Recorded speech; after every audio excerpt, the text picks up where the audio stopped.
All right, Myself. okay, hi. Hi, pal. I'll tell you what it is. I just have a few questions about informed consent regarding the COVID vaccine. My two parents are 82 and 84. Do you want to come in? Sure. And I'll chat to you Aye, in here. no problem, pal. Appreciate you taking the time. No I don't want to bother get at in the all. way of your job, you know. Not at all. Come on in and grab a wee seat. No bother. How are you doing anyway? Aye, okay, busy. Right. As I said, both my parents are in their 80s, right? Right. So they have had received letters to come and get their vaccination, right? Now, the questions I've got, and they have, right, are about informed consent. Specifically, run the issue of what happens if something serious goes wrong and what their position is legally in terms of any comeback that they might have, excuse me, and what help they might have available to them if something does go seriously wrong. Right. What would So- make you think something would go seriously wrong? Well, I know a lot of people who are vaccine injured. That's what makes me think it. How do you know they're vaccine injured? Can they prove Well, the that? man lost his leg. Through a vaccine? Are you laughing at that? I'm I not don't think laughing, that's but I funny. find The it man stays in bad. Westbourne and he's been pined out with the VDPS. So how does you know For it was a that- vaccine? Well, the government admitted that it was VIT that caused it through AstraZeneca, and he lost his leg. So And they paid him the we're 120 not doing grand. AstraZeneca? Yeah, but VDPS scheme has paid out for injuries surrounding Right, Pfizer okay. jags as well, right? So people have been injured with them, right? And my concern is what if that happens to my parents? Well, obviously, if, what something, help would if they be- something went wrong, Yeah.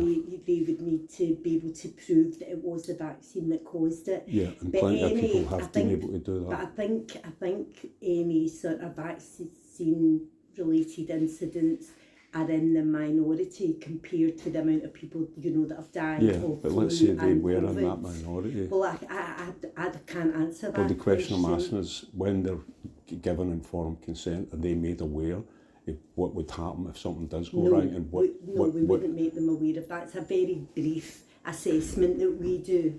Right, so you don't think it's fair to tell people, like if my parents, one of them, got it and something went wrong, right? You don't think it's fair that they should be informed of what their position would be if it went wrong and where they could go for help and what kind of help might be available? Well, I'll certainly suggest that to my seniors, Right. but it's not something that we do at the moment. I just It wanted is a to... very brief assessment, but I'll certainly bring that up. Right.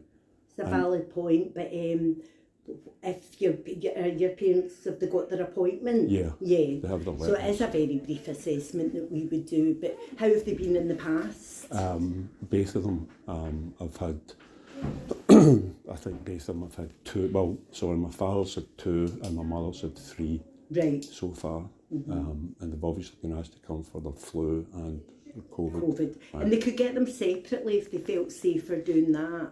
Yeah. They could get one, they could just come for one and then come back for a second I guess one. what I was just asking is what information are people given when they're Well, they're given their leaflets. this Yeah, leaflet here, right? yeah. So this leaflet doesn't really mention what somebody would do if something went wrong, and that's the They issue would that I obviously have. contact NHS 24 if they were unwell and it was out of hours or their GP. Yeah, it's not specifically about the fact that they might be unwell, it's about what help might be available to them in terms of getting looked Long after, term, getting looked after, I could not answer and that. their legal standing in terms of, do they have any comeback to the manufacturers of the vaccine? Well, they would obviously have to prove that it was the vaccine and then take it from there legally. Right, and they're not informed of any of that. No. Right, they're not informed of what their legal position would be.